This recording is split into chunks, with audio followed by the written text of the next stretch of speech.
저번에 부자들이 어떻게 세금을 내는지 세금 관련 이야기하면서 부자들이 어떻게 세금을 줄이는지에 대해서 이야기를 좀 해볼까 합니다. 뭐 많이 아실 겁니다.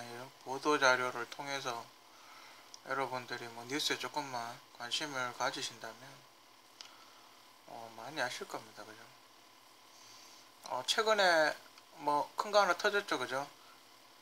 S전자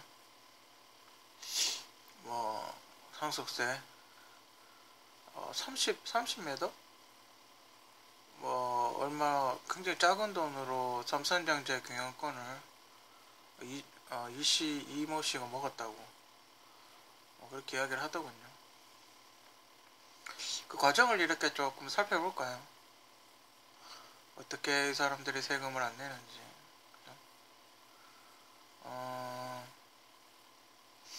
일단 그 일정 금액에 증여를 했죠.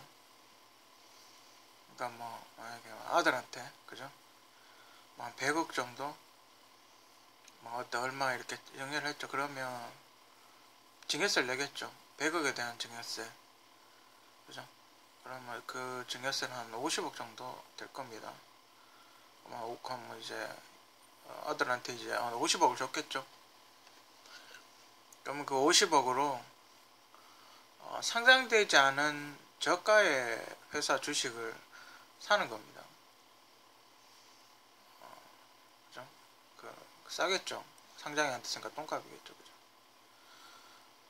그리고 이제 그 회사를 그래서 이제 지분을 주식회사는 회사 지분의 51%를 갖고 있으면 자기 마음대로 할 수 있습니다. 그 경영권을 뭐 인사권이라든 사람을 자를 수도 있고 그런 걸 행사를 할 수 있습니다. 그리고 우호 지분이라고 그러죠. 그러니까 만약에 제가 사장인데 제가 주식회사 대표이사 사장인데 나하고 친한 사람이 많은 겁니다. 쉽게 말해서 뭐 가족이 있다. 가족 중에 뭐 회사 지분을 갖고 있는 사람이 있다. 그 지분을 다 합치니까 이제 51%가 된다. 그래버리면 당연히 내 가족이니까 내 편을 들겠죠. 그죠? 그러면 그 지분이 이제 51%가 되는 거죠. 그렇게 되면 인사권이 누구 자르는 거라든지 회사가 어떻게 진행을 해야 되는지를 마음대로 할 수 있습니다. 그 상태를 만드는 거죠. 그리고 이제 49%는 이제 판매를 하겠죠. 판매를 하든지 아니면 뭐 계열사가 사든지 뭐 그렇게 하겠죠. 그래서 그렇게 해서 비상장을 만들어 놓고 지주회사라는 걸 이상한 형태의 지주회사라는 또 보도 못한 그런 제도를 만들어서 지주회사를 만들어 버립니다. 그죠? 그러니까 에버랜드를 그 놀이공원을 먹으면 모든 삼성을 이제 장악하게끔 그렇게 만들어 놓은 거죠. 그렇게 구조를 만들어 놓고 불안한 거죠. 그죠? 놀이공원이 시가총액이 좀 작으니까 훨씬 삼성 그 전자회사가 훨씬 크죠. 시가총액이 불안한 거죠. 그죠? 이걸 그냥 이대로 뒀다가는 조금 불안하니까 합병을 하기 시작을 합니다. 그죠? 똑똑하죠?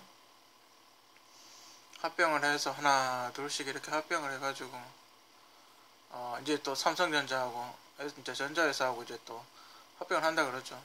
그러면서 자기 지분이 낮은데 합병을 하면서 자기 지분이 올라가는 거죠. 원래는 지분이 없는 거죠. 그죠? 전자회사 지분이 거의 없는 거죠. 워낙 지금 전자회사 주식 가치가 워낙 높기 때문에 그걸 이제 그걸 다 원돈주가 다 사면 이제 뭐 거의 거지 될 정도로 그죠? 굉장히 고가인 거죠. 못 사는 거죠. 자기가 원하는 만큼 지분을 사려면. 그래서 이렇게 저렇게 이렇게 편법 합병을 해가지고 이제 상속세 돈 10원도 안 내고 삼성전자 경영권을 접수를 한 거죠. 아들이. 그렇기 때문에 여러분 만약에 지금 아들내미 재산이 한 2조 원 가까이 되는 걸로 아는데 만약에 그 아버지 재산이 한 2조에서 3조 정도 됐다. 이미 많은 재산이 많은 재산을 물려줬을 겁니다. 그죠? 아니면 어디 해외로 빼돌렸든지. 만약에 아버지가 정상적인 상태에서 상속을 해준다. 그럼 2조 원이면 그 정도 액수면 한 반은 줘야 되죠. 그죠? 1조 원은 세금을 내야 되죠. 그죠? 근데 뭐 과연 1조 원을 낼지, 주식 가치가 올라가면 재산은 더 많을 텐데, 그렇게 해서 1조 원을 처분을 해야 되면 경영권이 다른 사람한테 넘어갈 확률이 큰 거죠. 1조 원치가 만약 자기 재산을 갖고 있는 게 부동산이나 뭐 이런 게 아니고, 만약에 그게 뭐 전자회사 주식이다 이랬을 경우, 이 그 지분 가치가 그런 거면 이걸 팔아버리면, 그죠? 그 팔아서 이제 상속세를 내야 되겠죠. 2조 원이면 1조 원을 내야 되니까 그걸 세금으로 다 내려고 그렇게 해버리면, 그죠? 경영권 방어를 하려면 또 수많은 돈이 들어가야 되는 거죠. 그죠? 부자들이 이렇게 상속하는 걸 쭉 보면, 물론 아닌 사람도 있습니다. 뭐 교보문고 같은 그 상속 그때 할 때는 다 냈습니다. 1,000억인가 뭐 이렇게 했었는데, 뭐 어떻게 정리를 해가지고 그때 세금 다 내고 그랬습니다. 다 그런 건 아닙니다.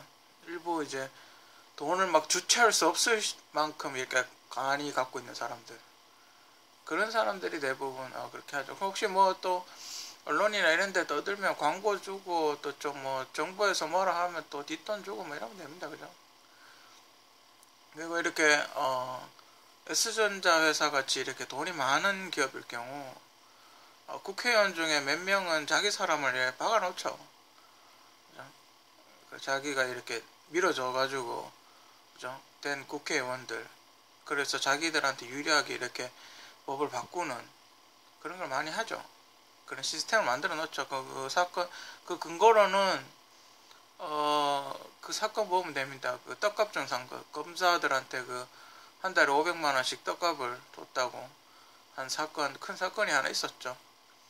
뭐 그런 사건, 그게 뭐 나중에 어떻게 결론난지 모르겠지만, 그런 사건들 예를 들어 봤을 때 정부에는 S전자 사람들이 많이, 장관과 S전자 출신 사람이 장관도 많이 하고 있고, 또 국회 그 S전자 출신들이 또 똑똑하기 때문에 나름 우리나라에서 또 최고 엘리트라고 자부하는 사람들이기 때문에 전개에 이렇게 많이 진출합니다.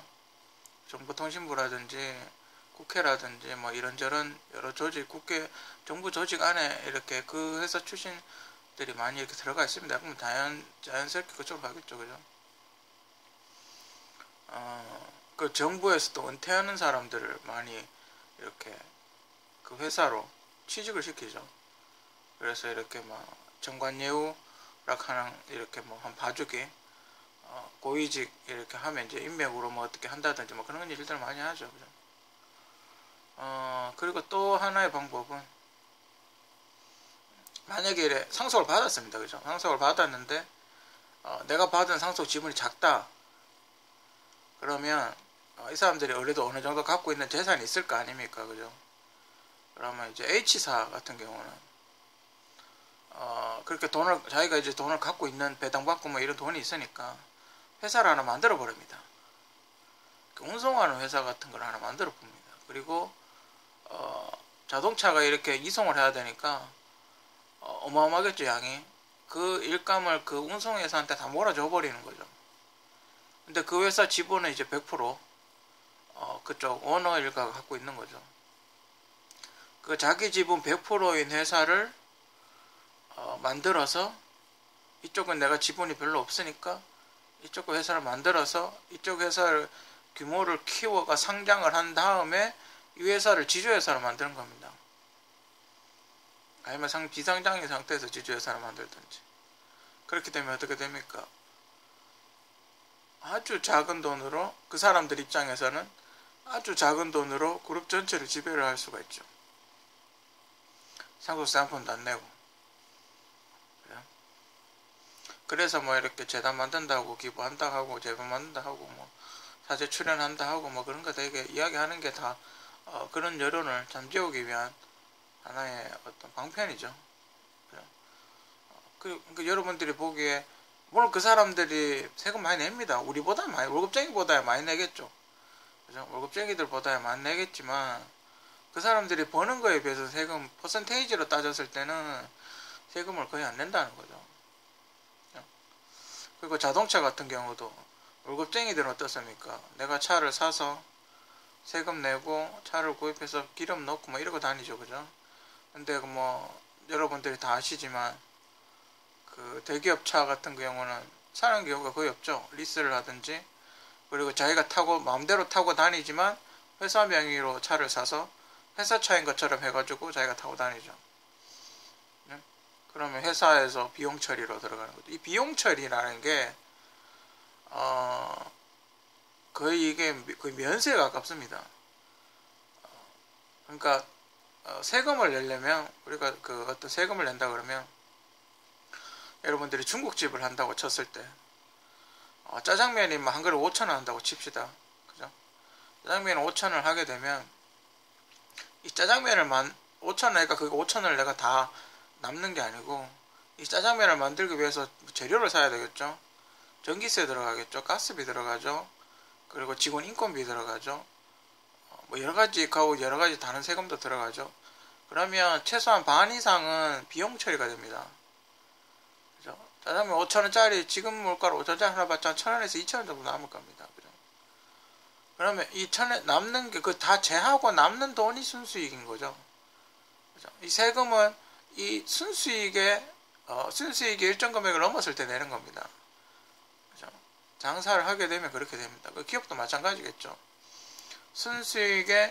순수익에서 몇 퍼센트를 세금을 내는 거죠. 비용 처리 다 하고 재료비 다 빼고 비행기 타고 다니는 거 다 빼고 그런 거 다 제하고 나서 이제 세금을 내는 거죠. 거기서 법인세 22%를 내는 겁니다. 22%를 내면 근데 또 하나 이 사람들의 혜택이 어떤 혜택이냐면 기업은 투자를 하죠. 그러니까 내가 이게 순수익이 10조가 생겼다. 그러면 10조에서 세금 22% 나가면 그 2조 2천억이 세금으로 나가지 않습니까? 2조 2천에 나와버리면 꽝인 겁니다. 그죠? 그렇게 안 하고 어떻게 합니까? 땅을 사죠.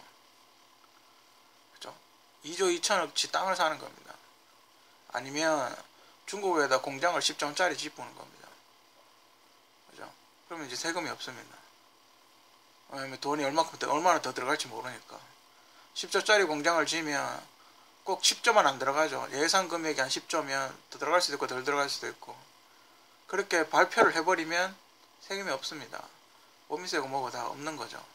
왜냐면 공장을 지으니까 투자를 한다는 거죠. 정부에서는 또 투자를 하길 바라죠. 그럼 일자리가 생기니까. 그렇죠? 여러분들이 지금 제가 보기엔 하위 90%가 우리나라의 어떤 이렇게 돌아가는, 우리나라를 이렇게 굴러가게 만드는 세금은 하위 90%가 내는 겁니다. 그죠? 그리고 그 서울시의 체납 세금이 어마어마하죠. 몇 조 원이 된다 그러죠. 그죠? 똑똑한 사람들은 그런 걸 어떻게 정보를 입수를 해서 그 면세나 혹은 절세를 받게 하는 그런 어떤 여러 가지 행동들을 합니다. 잘 모르면 이제 못하지만 그런 사람들은 그런 거에 대해서 정보를 수집을 하고 어떤 상담을 하고 다니고 이러기 때문에 자기 재산에 어떤 절세 같은 걸 굉장히 많이 합니다. 그렇기 때문에 우리보다는 절세를 많이 하죠. 그러니까 세금에 대해서 혜택을 많이 보는 거죠. 그러니까 이렇게 어디서 돈 준다 그러면 받으러 다니고 그러는 거죠. 과연 부자들은 노동자들보다 세금을 많이 낼까요? 저는 절대 아니라고. 버는 퍼센테이지에 그 사람들이 버는 퍼센테이지, 월급쟁이들이 버는 퍼센테이지로 비교를 해봤을 때 절대 부자들이 세금을 많이 낸다고 생각하지 않습니다.